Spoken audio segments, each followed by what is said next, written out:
Yo, what's going on, guys? The King of Honesty First Gene. I'm back in another video, and I got a very special guest today, Francis Lee from NYY Underground. Francis, how are you doing today? I'm doing very, very well, Tyler. Thanks for having me. I'm glad I can, do this. It's gonna be fun. I appreciate you taking the time to do this because we got a lot to talk about with the Yankees. The season is coming up in about a week. I know you were just in spring training. How was that? Yes, sir. Spring training was dope, as it always is. It was my second time going down there. Visited Sarasota for the first time this year, so that was something special. Sarasota is a beautiful field. We were saying, Kevin and I, that it seems like the Baltimore Orioles just know how to put together a nice park. And For then sure. we hit GMS, we hit the boss, and that was as good as it always is. So yeah, spring training was dope. Saw a lot of the players that I was looking forward to seeing. Unfortunately, because of injuries, there were some guys that we didn't get a chance to look at, but everybody knows, who we're talking about. Your Yeah. Louis Heels of the world, Stanton, stuff like that. Clark Schmidt, even I would have liked to have seen, but the guys that I did see, it was a lot of fun, and it's always a lot of fun spring training. So speaking of spring training, we heading towards the end of spring training. Yep. And during this time, we get to see a lot of prospects we may not know about actually step up. Who are some guys that have impressed you this spring training that are not getting as much buzz? It's funny. So today they play the Phillies earlier. I think they have another game in a little while against Atlanta. But earlier I was saying to myself that Pablo Reyes is a guy who impressed me a lot thus far this spring. Not saying that I had too much expectations for him For sure. at all, but to see how he's performed, to see how he's kind of seized his moment and taken this opportunity to show, what he can bring to a club that really needs a spark anywhere they can get it at this Yeah. point. He's somebody who shocked me. I think an honorable mention could be somebody like Ben Rice, just because I guess we didn't Yeah, know we're going to see from Ben for Rice. sure. We'll And talk about Ben Rice a little bit later, but good, good, my good, good. my spring training breakout guy, a guy who at least MLB.com does not have in the top 30 prospects. He might be otherwhere, but Alexander Vargas. Yes, yes. Where did he like I know he was a international signee from Cuba, a little over 2 million bucks, but ever since he signed, kind of disappeared off the face of the earth. And now during this spring, for the majority of it, he was putting up over a 700 average with a 1400 OPS. It's Like, kind of crazy. It's been kind of crazy to look at Vargas this spring, hasn't it? I think you're not the only one who would probably look at him and say like, "Oh, this guy's come out of nowhere." To yeah, be honest with you, I feel the same way. I didn't expect to be hearing Alexander Vargas's name as much as I have yeah. this spring, but there's guys on MYU. I got a shout out to Carlos, obviously, and the great John Brophy. These are guys who are very familiar with the prospects and guys who have constantly championed guys like Vargas and will always tell you like, yeah, this guy's good, man. Look out for this guy. Watch out for him. And I guess because we cover the major league team, we kind of take it out like, yeah, okay, like I'm gonna pay attention. I'll look, but this Alexander Vargas, this spring training was something different completely. And I think he's definitely a name that we're gonna have in the back of our minds a lot moving forward as the season gets underway. He definitely opened some eyes. For sure. I'm pretty sure now he's going to start getting some buzz and maybe in those lists a little bit more. Now to get into some of the questions about the major league team. So the Yankees lost out on Garrett Cole for the whole year. Luis Heel is out for 3 months. Clark Schmidt has been on and off with injury. Going into the year, I have a video talking about how I thought the Yankees rotation could rival against any rotation in baseball. Yeah. I thought like Dodgers rotation, they may not win it all the time, but I'd take a bunch of our guys the majority of the time. Now with Cole, Heel, Schmidt out, has this rotation crumbled enough to not even be a good rotation? Or do you believe that this rotation is still pretty solid? I think it's hard for me to say today that it's not going to be a good rotation Yeah. just because stranger things have happened. But I definitely agree with you that it's not the way we felt at the outset of the spring. And I was with you, Tyler. I think I was saying it on anytime we were live and streaming that the Yankees had as good a rotation as anybody, and our 1 through 5 was very formidable, and they were really deep. And that was good. That was a good feeling to go into the season like that. And then the injuries started to pile up: Cole, Heel, Schmidt, and now all of a sudden, Marcus Stroman went from being a guy who the Yankees were trying to trade to alleviate some salary issues to a guy who's probably their third starter on paper right now. Yeah, I don't want to say they're not good, but what I do want to say is they do have the ability to be solid. It has the ability to be a solid rotation, if they can tread water to the trade deadline and Louis Heel can get back, healthy in the For middle sure. of the year and Schmidt is able to pitch at least by the end of April, yes, it can be a solid rotation, but they're one injury away from a travesty. And that kind of seems to be a trend for a lot of this roster. But Yeah. something I want people to keep in mind is that in a weird way, this rotation reminds me of last year's rotation Mm. because right now you still have an ace in Max Fried, who was an ace in Atlanta. You have Carlos Rodon, who as a 2 is pretty good. As a 3, he would have been great. But Luis Heel will be back. Clark Schmidt, we're hoping these injuries don't flare up. But before Heel gets back, Will Warren becomes the Luis Heel of last year. Mm. And you add in like a Carrasco until Heel gets back. Stroman will be in that rotation. It really reminds me a lot of what last year was like. Mm.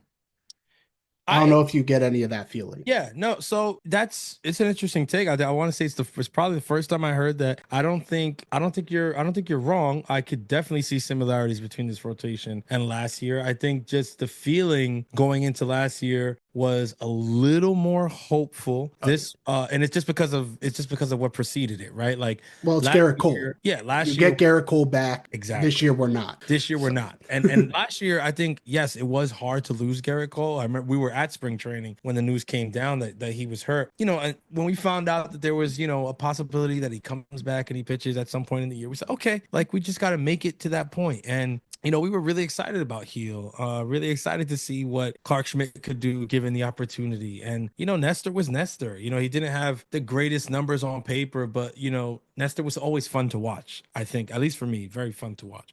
So I think when you look at it like in a vacuum, it does feel different, but looking at them, I could see how they could be similar. Like, I mean, again, last year we didn't go into the season expecting to have a top 5 rotation in baseball. That wasn't the expectation. The expectation was we should be good enough to win games, right? Yeah. And I think that's the same thing this year. They should be good enough to win games. Last year, Luis Heel, I mean, I know I was pretty high on him, especially after the spring training he had, but I don't think anyone had it in the cards for him to win Rookie of the Year. Yeah. So I see the similarities there, but I get the sentiment that it is a little bit of a worse feeling knowing that Garrett Cole will not be back in this rotation at all. For sure. But with this rotation, for this team to go where it wants to go, who is the X factor? Oof, that is a very good question. Wow. I feel like you can go I feel like you can go a couple ways with this one and not be wrong, but I'm going to stick to I'm gonna stick to my guns here. And this is one that I've been kind of talking about the last couple of weeks. I think Clark Schmidt is the X factor, and I'll tell you why. If Clark Schmidt is healthy, this rotation goes from being, so-so to possibly good, maybe borderline really good. Yeah. I say that because it lengthens the rotation. You're talking about being able to go Fried, who's a bona fide ace, Rodon, who's building on a very solid 2024, and Clark Schmidt, who, if people remember, started 2024 as one of the best pitchers in baseball. He was going toe-to-toe with Louis Hill before he got hurt last year. Yeah. And if they would have continued like that throughout the season, Rookie of the Year would have been a toss-up between either one of them, but the injury came. He had to miss some time. Okay. If we can get that version of Clark Schmidt this year for a prolonged period of time, and I'm not saying the whole year, but a prolonged period of time, pitching in the third slot in our rotation, that changes things. Because now you're talking about you got 1, 2, 3 guys who give you a very, very good chance to win, and then 2 more guys who give you a chance to win. And that's really all you can ask for with this year's Yankees. So I think Clark Schmidt being healthy really is going to mean a lot, because the flip side to that is Clark Schmidt struggles with health all year, and then we're trying to get through a 162 game season with a makeshift rotation, right? And Stroman is our third guy, and he might start hot, but we know that he tires in the second half. Will Warren is going to be called upon to play a big role in the rotation. And yes, he's looked great this spring, but last year and the little taste of the majors that he had, he didn't look good. We don't know what that's going to look like over a prolonged period of time in the majors. The Bronx is different. Yeah. And then Cookie Carrasco, right? Yeah. Another guy looks really great in spring, and maybe we'll be able to carry that into the first half of the season. But is he going to be able to like hold up second half of the season? He's older now. Yeah. And then who's your sixth guy right now? Like it's tough to think. You know what I'm saying? It gets really like Raiselman or something like that. It's like, Raiselman. It gets a little tough. If For, Clark Schmidt yeah, is not able to stay healthy throughout this year, I think the pitching, the rotation, and then it's a domino effect, right? Because if the rotation is not good and they're not giving you length, then the bullpen gets taxed. So now it affects guys like all the way to the back end to Luke Weaver, Devin Williams, because now they're constantly pitching in 1 run games, 2 run games. Like they don't get the 3 run game, they don't get the 4 run game. yeah, It's always 1 run game, high yeah. stress innings on those arms early in the year, in the middle of the year. Again, it's a domino effect. So it could change, it could sway things heavily in one Yeah. direction or the other. If you got Schmidt and then Heel comes back in the middle of the year, that's a decent looking rotation without Gary Cole, even without an ace. But if you don't get Clark, it's gonna be tough. It's gonna be tough. For me, I would think because you're right. If Clark is doing what he did last year, this rotation's ceiling goes through the roof. I think for this rotation's floor to raise, the X factor is Marcus Stroman Mm, because a lot of people forget. And yes, if you know Marcus Stroman, you know he starts off hot a lot. But last year to start the year, first half, 3.15 ERA with a pretty good sample size there.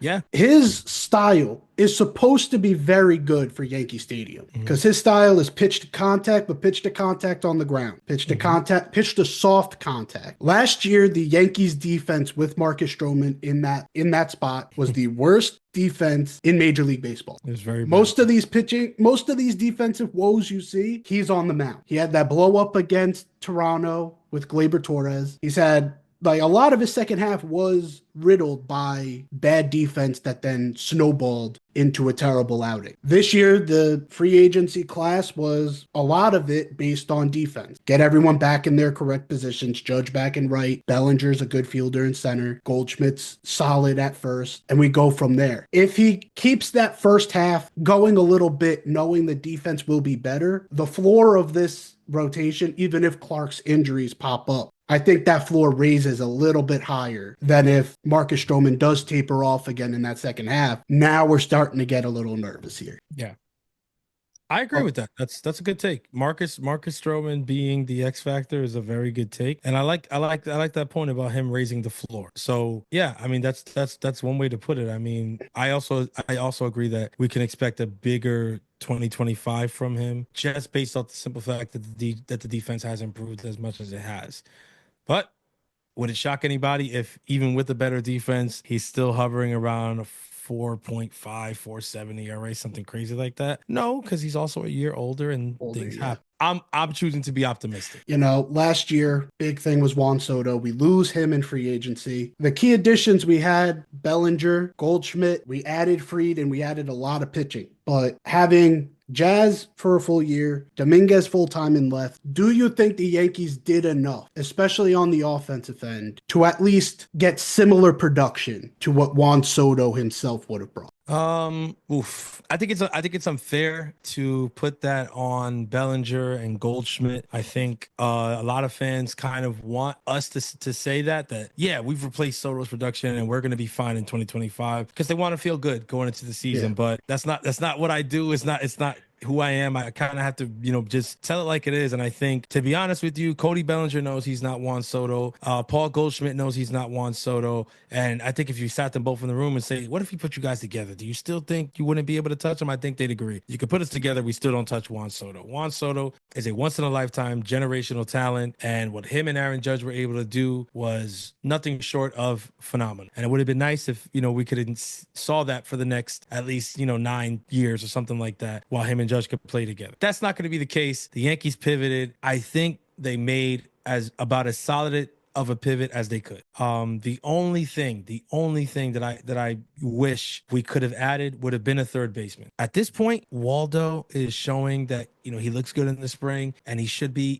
good enough to handle third base, at least, hitting lefty. If they get somebody to platoon with him, okay, great. If they don't, fine. I like Waldo. It's not a shot at Waldo. But I think if they would have gotten a third baseman, it would have felt a lot better and it would have felt a lot more complete as a full pivot going from last year's offense to this year's offense. At this point, I don't think it's fair to say that, yes, they've replaced the Juan Soto production. I think there's a possibility that this offense is more balanced. That to me Yeah. is a fact. I think there's a possibility that this offense is better than people are saying it is. Yes, I think that. But do I think that they've replaced Soto's production? No. Does that mean that they needed to do that in order to still be a World Series contender?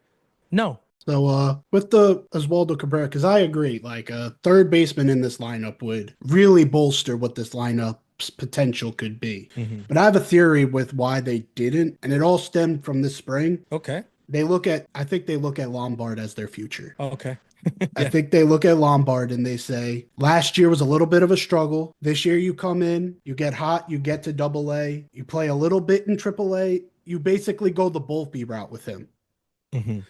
Instead of his time being spent at AAA, they're going to let his adjustment period happen at the major league level. I would Okay. assume by 2026, at least by like May or June, George Lombard is starting at third base. Wow. I mean, again, it's just a theory in mind. I don't know if it's like feasible because yes, he is 19, but again, he has such a professional swing. Hmm. It's getting crisper as the years go on. The talent is there. It's been done before. This is the type of guy that you might want to push a little bit quicker, especially with that need at third. I don't disagree with that. I was able to get a look at George Lombard while we were down in Florida, and the first thing that sticks out to me is not so much his play on the field, but it's more so how the Yankees view him. This is something that you can tell if you're down there in Florida right now, how the Yankees view this kid and what their feelings are about him. And what you're going to see is that they're very, very, very much in love with this kid. They are very high on him. They are trying to prepare him for success at the next level. That's the first thing that you notice, and it comes across very clearly. When he's in the dugout, they make sure he's one of the people closest to whoever's managing the game. When he's on the field, they put him in positions to succeed. They put him in a position on the lineup where he gets a lot of at-bats. They feature him in games with a lot of regulars and starters so that you see his name with the likes of Judge and Jazz and people like that. They are prepping and setting him up to be the next guy, right? Yeah, Do I know for sure yeah, that in 2026 George Lombard has a say about the Yankees? I mean, that like, and when I would say has a say, I mean affects the big league club. I would say I am 68 to 75% sure that that's the truth.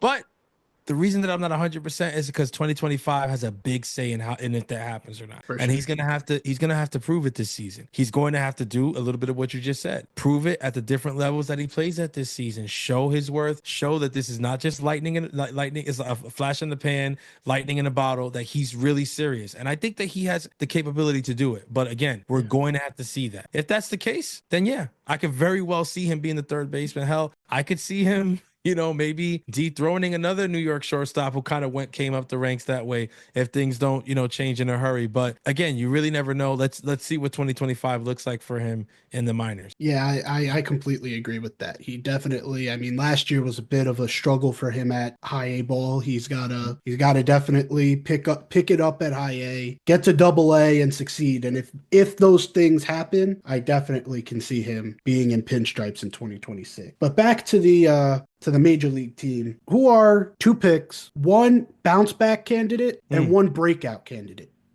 Ooh. Oh, okay. Another good question, Tyler. You're doing bounce back candidate, breakout candidate. Okay, so let's go breakout. And this is easy. I mentioned them before. I'm gonna go Ben Rice. Ben Rice has been hitting the ball as hard as anybody this spring. It's actually something to see. He had the second hardest hit ball for a very long time behind Vlad Guerrero Jr. And then I think he was dethroned and pushed to third on that list. But regardless, he's still, up there in terms of hitting the ball hard this spring. He has a couple of home runs. He seems to be really locked in at the plate. The strikeouts are still there. That's kind of normal for a Yeah, player his age. But yeah, I think this may be the year, right? With the hole in the lineup left by Giancarlo Stanton, he's gonna get some chances there. I think this could be the year that we see Ben Rice break out. And the organization is very high on him. So I do think he'll be given every opportunity to make that a reality. And you said bounce back player. So bounce back player, it's tough. I don't know if it's fair to call Dominguez a bounce back because he didn't get that many chances last season and he was coming back from injury. But I do feel like that is kind of fair just because like last year wasn't what you would call a good year for him. But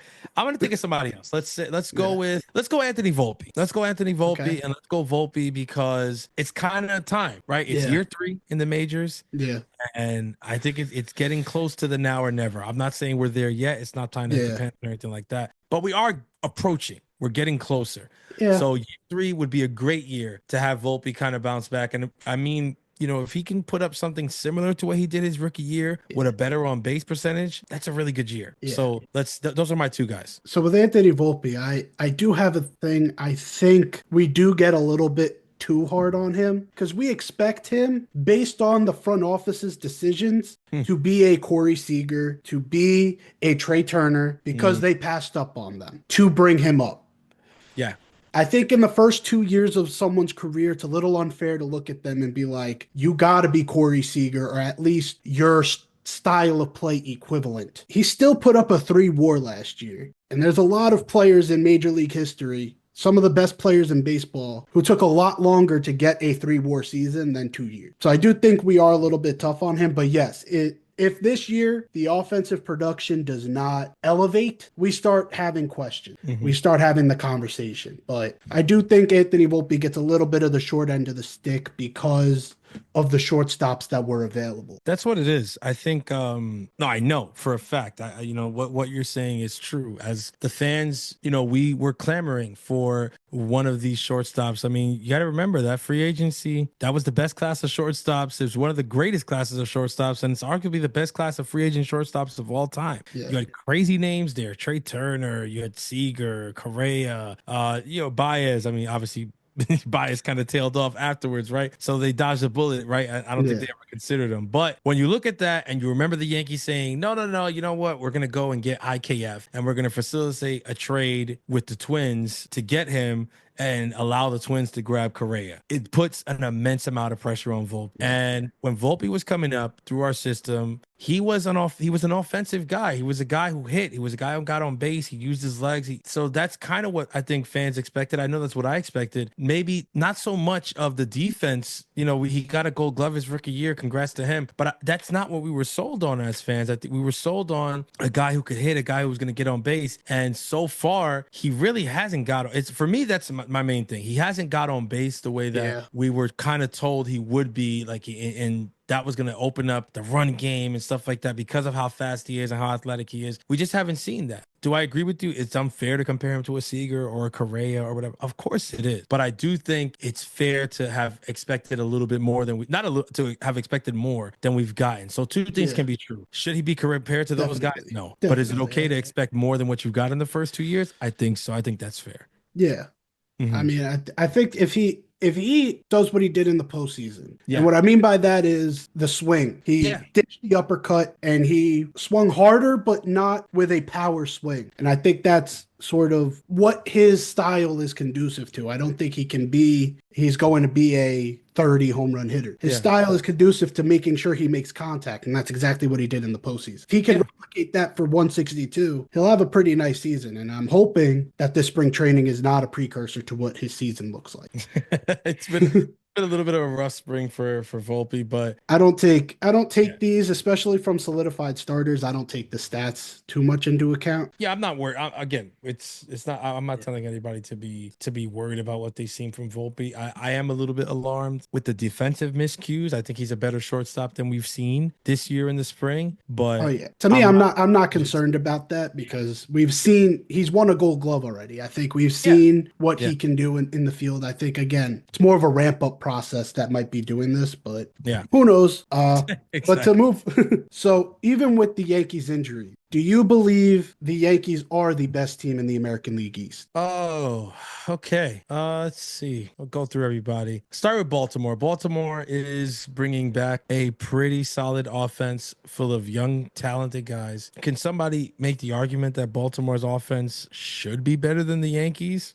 Maybe they could, Yeah. but I don't feel like it's that much better than the Yankees. I love Gunnar Henderson. I know Gunnar Henderson is a stud. Would it shock me if Gunnar Henderson has his coming out party this year and puts up like, his version of Bobby Witt's season last year? Not at all. Adley Rushman is a beast. They got guys like Kerstad, they got Jackson Holiday. Could this be the year? Do we finally see it? It's true. But when I look at the Yankees, look at how good Belly looks. Look at how good Goldie looks. We still have Aaron Judge, who's the best hitter in baseball. We have Jazz, who's a very, very, very good offensive player. Jason Dominguez, who is absolutely hitting the cover off the ball right now, and I think is poised to have a very good season. Dare I say, rookie of the year season. Yeah, I don't think their offense is better. I look at Boston, same thing. They have a good offense. They have names that we know can be a thorn in our side. But can I say it's head and shoulders better than the Yankees offense? No, I know they would, but that's what they're supposed to say. They're our rival. Yeah. Toronto, no, for obvious reasons. Tampa Bay, sneaky good.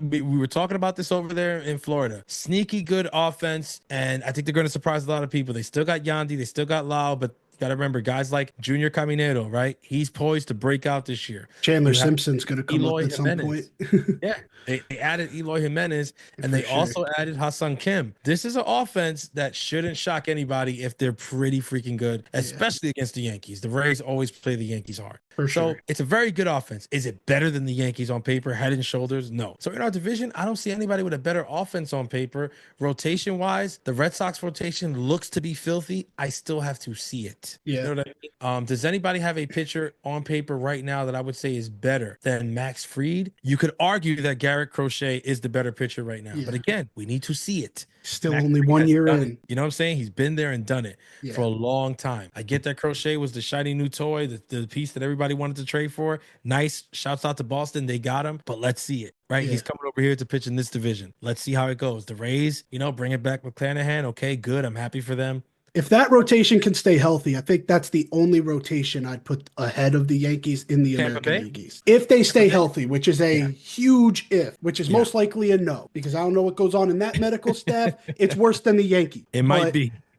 But if that rotation can stay healthy, they got a lot of talent there that they've been building. Yeah. But for me, I think a lot of people look at their rotation is good. yeah, I think a lot of people look at teams like Baltimore. They see the Gunners. Adley's most likely going to have a bounce back year. They Mhm. see them have all these prospects that are coming up, and they're quick to judge it. Look at this starting rotation that they have, especially with Grayson Rodriguez out. Yeah. Tomiyuki Shigano is their 4 starter. Yes, he was statistically a great Japanese player. He's never pitched over 120 innings. Yeah, so there's no They're- guarantee they- he gets through the year. Actually, you're guaranteed he doesn't get through like the full workload of an MLB season. That rotation to me is, especially they added Charlie Morton, 42-year-old Charlie Morton.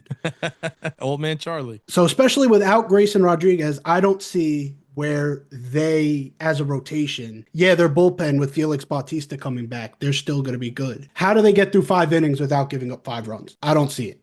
Yeah. Boston, like you said, that's the one team, and I want to see if you agree with me. They're the one team that I fear the most out of the American League East. Do you agree? Yes.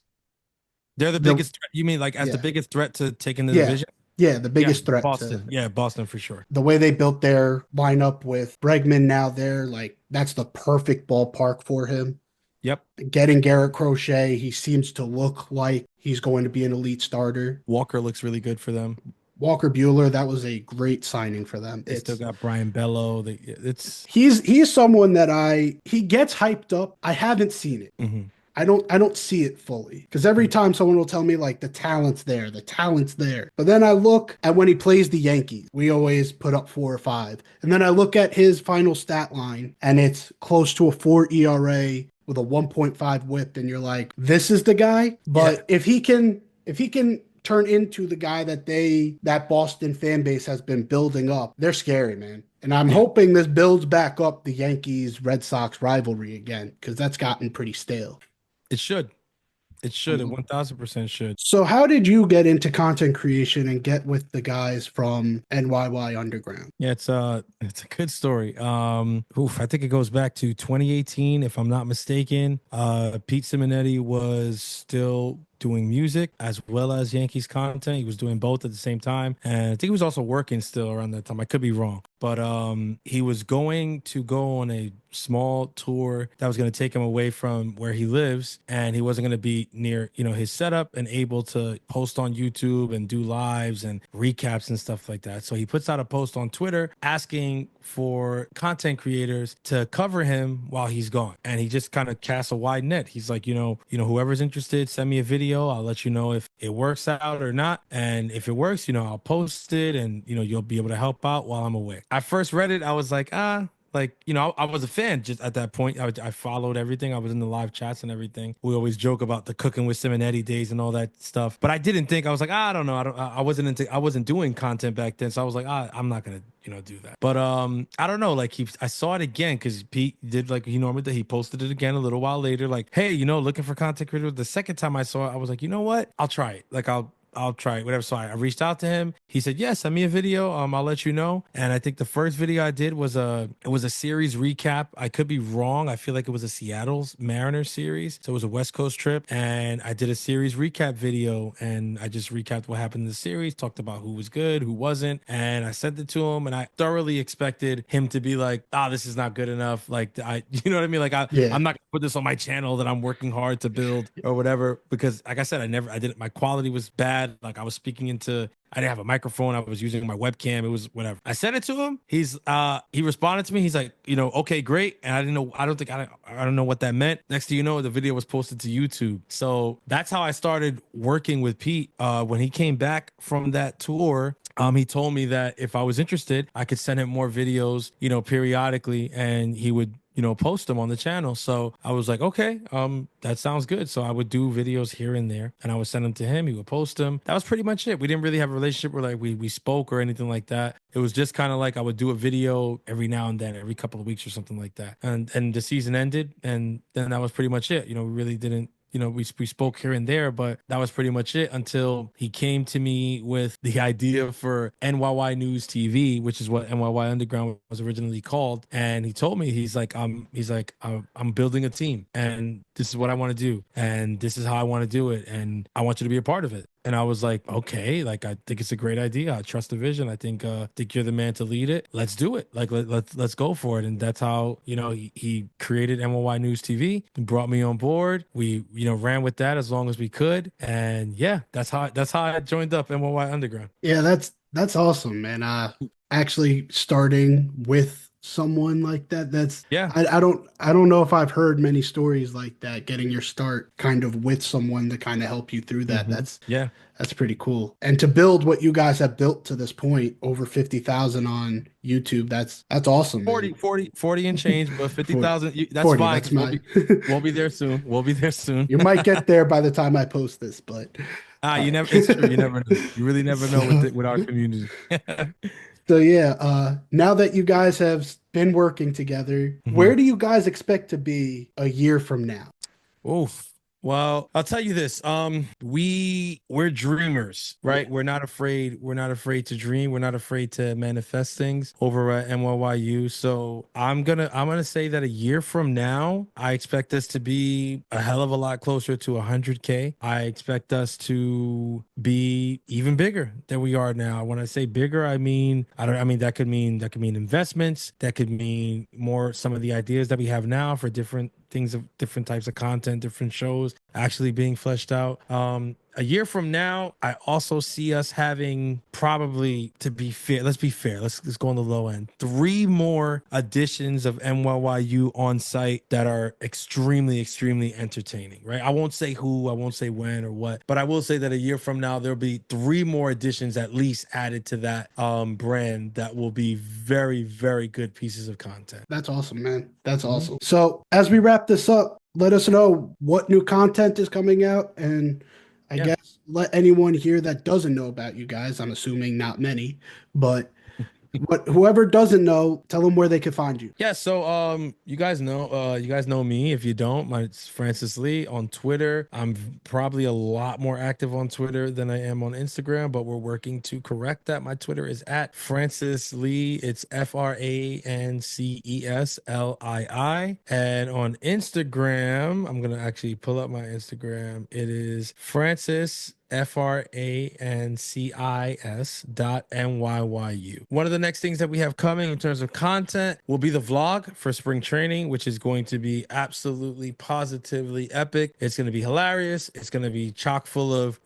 footage of us going to the spring breakout game, us going to George M. Steinbrenner Field, art streaming, or all that, a lot of behind the scenes footage, which the fans of the U seem to love so much. That'll be the next big thing that's coming. Aside from that, we got opening day, which is right around the corner. You know, my brother, my boy Pete Simonetti, will be on the call for opening day as he always is. I am in between going to opening day, not going. I think I'm leaning more towards being there in the building. There's a lot of people who are like, come on, you gotta come, whatever. And I'm thinking like, yeah, let's do it. But let's see. I'm not 100% sure. I'm like 70% going to opening day right now, but that's pretty much it. And then I'd be crazy to not say this. March 29th, NYYU Day. It's gonna be the first event of the year for NYY Underground. It's already sold out, so I don't know. I'm announcing it as if people could get tickets. You can't. It's already sold out. But I do just want to just say, like, yeah, if you're not able to go to this one because it's already sold out, make sure you follow NYY Underground on Twitter and on Instagram. Instagram first, because that's where you're going to get all the news first and be up to date with everything that we're doing, like events. So whenever the next event is announced, people will be able to get the tickets because they caught us by surprise, Tyler, this time. I mean, we were sold out a month before the event. It's the first time that happened. And yeah, you know, Jira was kind of telling us, well, you know, that's